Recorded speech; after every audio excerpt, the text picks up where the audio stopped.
Hello, I'm Michael Sturtz. I'm the Crucible's founder and creative director. And I'm here at the Crucible with our outreach vehicle, IRV, our educational response vehicle. Now, the Crucible is a nonprofit educational arts facility in West Oakland. We teach everything from welding and blacksmithing to glassworking, kinetics, electronics, neon, to about 5,000 students a year, 3,500 kids. And IRV, which is our 1960 International Fire Truck, is our primary outreach vehicle. For people that can't make it to our facility, we bring it to them.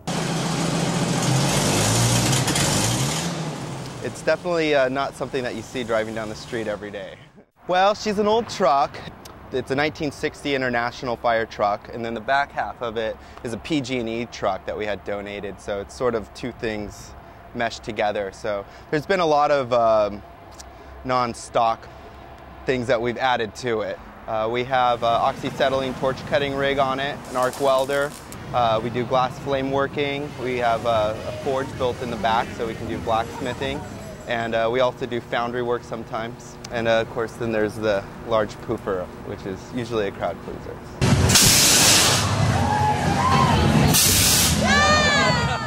And this is what's called the accumulator. Basically, this is a propane charge cylinder that is controlled by an electric solenoid. So when you push the button, this solenoid valve opens and lets the entire contents of this sphere past a pilot light that's lit and ignites it. And that's where you get the big sonic boom, is from that expansion and explosion of propane shooting it, 25, 30 feet up in the air.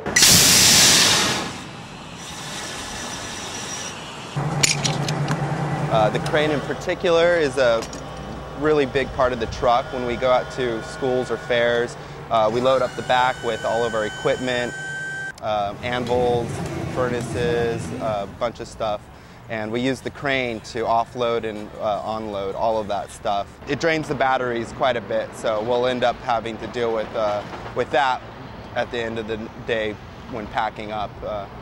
More than one occasion we've had to hand load several 100-pound anvils onto the back of it as a result. Blacksmiths use what's called an anvil, and it's used for something besides dropping on the Roadrunner's head. It's actually the base of what we do our work with. And the anvil that we generally use on this, just the anvil itself probably weighs 220 pounds, 250 pounds. And then there's a stand attached to it. And that has to get from there all the way up here to be able to transport it to whatever event that we might go to. Mechanically, it's an expensive truck to work on, whether it's just doing brakes, tires, anything mechanical on it.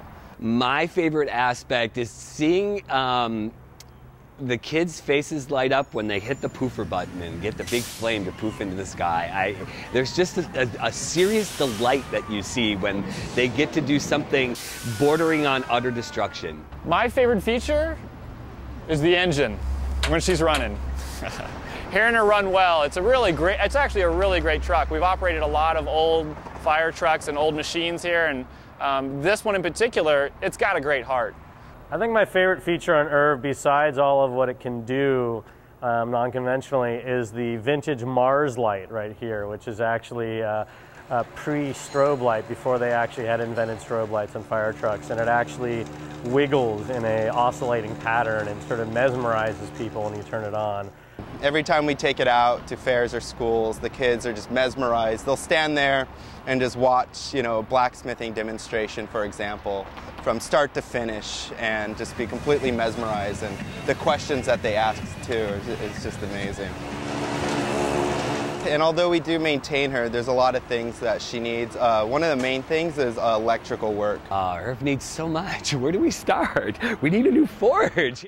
So there's some sorting out of making it more of a long-term vehicle, but just general day-to-day maintenance, we've focused on the exciting, fun parts and making it shiny, but things like the brakes and the tires and the transmission, all those things need to be kept up.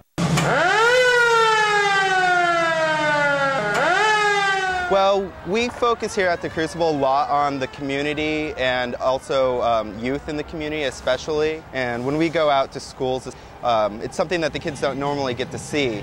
And so we show them all about the different skills that we teach here at the Crucible. We have a full youth program as well that's been doing really amazing things with the community here in West Oakland.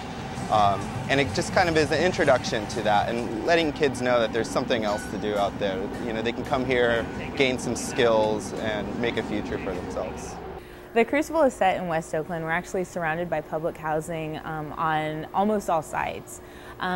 We believe in being good neighbors. I think that's essential, and one of the ways in which we've done that is we've provided access to the young folks in West Oakland, opportunities to take classes, as well as to participate in our events and to bring their families to our events.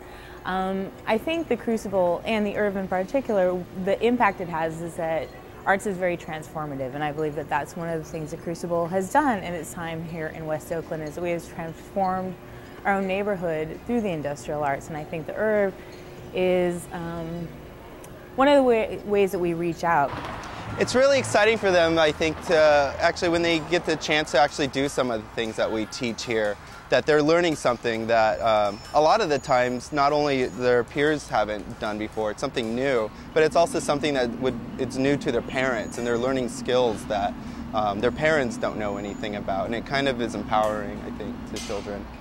We're asking for your support to keep Irv on the road. It does so much for so many with very little.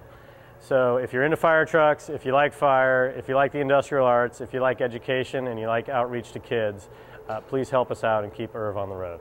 She's a great truck, you know. I am really glad that we have her. We've taken her on all sorts of trips. I think one of my favorites has actually been taking her out to Bolinas. Usually when we go, the furthest we'll end up going is maybe to the Make Fair at San Mateo.